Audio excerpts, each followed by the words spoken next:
வணக்கம். நான் இன்னைக்கு என்ன பண்ண போறேன்னா சக்கரை பொங்கல் எப்படி பண்றதுங்க பத்தி காமிக்க போறேன். பாருங்க. நீங்க இது சக்கரை பொங்கல் பண்றதுக்கு பச்சரிசி ஒரு கப்பு, அதுக்கப்புறம் பாசிப்பருப்பு நான் ரெண்டு ஸ்பூன் தான் போட்டிருக்கேன். ஒரு சிலருக்கு பிடிக்கும், ஒரு சிலருக்கு பிடிக்காது, அதனால கொஞ்சமாக போட்டிருக்கேன். அரிசியும் பாசிப்பருப்பும் முதல்ல கொஞ்சம் வறுத்துக்கணும் லேசா. நான் இப்போ அரிசியும் பாசிப்பருப்பையும் வறுத்துட்டுருக்கேன். ரெண்டையும் ஒன்று சேர்த்து வறுத்தாலும் பரவாயில்ல, நீங்கள் தனித்தனியாக வறுத்தாலும் பரவாயில்ல. லேசாக கொஞ்சம் சூடாக வறுத்தனே வறுத்தா போகிறோம், ரொம்ப வறுக்கணும்னு அவசியம் இல்லை. அரிசியும் பருப்பும் வச்சுருக்கோம்ல, அதை குக்கரில் 8 விசில் வந்தது நல்லா குழைய வேகணும். நல்லா குழையா வெந்ததுக்கப்புறம் விசில் குக்கரை அணைச்சிடணும். அணைச்சிட்டு ஒரு ஆறத்துக்கு ஒரு 10 நிமிஷம் ஆகும்.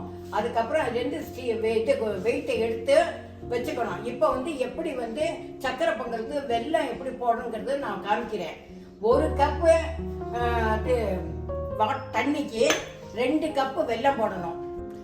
நான் 1 கப்பு தண்ணிக்கு 2 கப்பு வெல்லம் போட்டு அதை கொஞ்சம் கரைய விட்டுருக்கேன். வெல்லம் கொஞ்சம் நல்லா கரைஞ்சதுக்கு அப்புறம் அதை எடுத்துட்டு நம்ம சக்கரை பொங்கல் பண்ணணும். இப்போ பாருங்க, வெல்லம் நல்லா கரைஞ்சி விட்டோம். இப்போ இதுல என்னன்னா, நம்ம சாதம் குழச்சி வச்சுருக்கோம். குக்கர்லேருந்து நீங்க சாத்தை எடுத்துருப்பேன்னு நினைக்கிறேன். இப்போ இந்த சாத்தை இந்த வெல்லம் இருக்க பத்தில கரைஞ்சிருக்க பத்தில அதில் போடணும். நல்லா குழையா இருந்தால் தான் நல்லா இருக்கும் சக்கரை பொங்கல். அதனால உங்களுக்கு எவ்வளவு நான் 1க்கு 2 சொல்லியிருக்கேன், அதுபடி போட்டுக்கோங்க. யாருக்கு கொஞ்சம் நிறைய ஸ்வீட் வேணும்னா கூட கொஞ்சம் வெள்ளை வேணாலும் போட்டுக்கலாம்.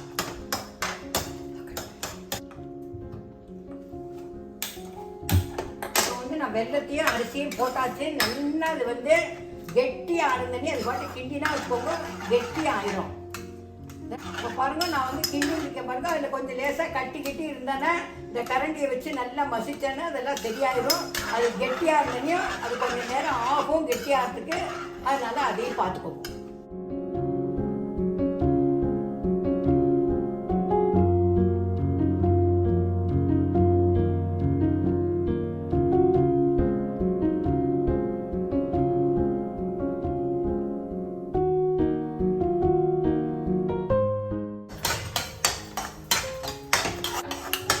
சக்கரை பொங்கல் கோச்சின்னு இருக்கு. இந்த மீன் டைம் நம்ம என்ன பண்ணோம்னா, முந்திரி பருப்பு, ஏலக்காய் அதெல்லாம் கொஞ்சம் நெய்யில் வறுத்து போடணும். 1 ஸ்பூன் நெய் விட்டுக்கோங்க. சக்கரை பொங்கல் ஆயிடுச்சு. இப்போ முந்திரி பருப்பை வறுத்து போட போறேன். அதை பாருங்க. நீங்க முந்திரி பருப்பு 7-8 முந்திரி பருப்பை சின்னதாக பொடியாக கட் பண்ணி அதோட கிஸ்மிஸையும் கொஞ்சம் போடணும். அதையும் நல்லா இது பண்ணதுக்கப்புறம் அதை சக்கரை பொங்கல் போடணும். இப்போ கொஞ்சம் ப்ரௌன் கலராக வரணும் முந்திரி பருப்பு.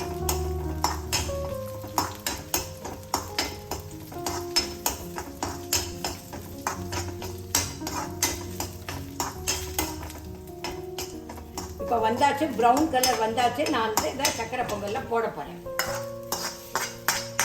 போட்டுட்டு இதோட கொஞ்சம் ஏலக்காய் போடணும். போட்டுட்டு இதுக்கப்புறம் கொஞ்சம் நெய் விடணும். சக்கரை பொங்கலை நான் கொஞ்சமாக தான் நெய் விட்டுருக்கேன். உங்களுக்கு ஜாஸ்தி வேணும்னா நெய் விட்டுக்கோங்க.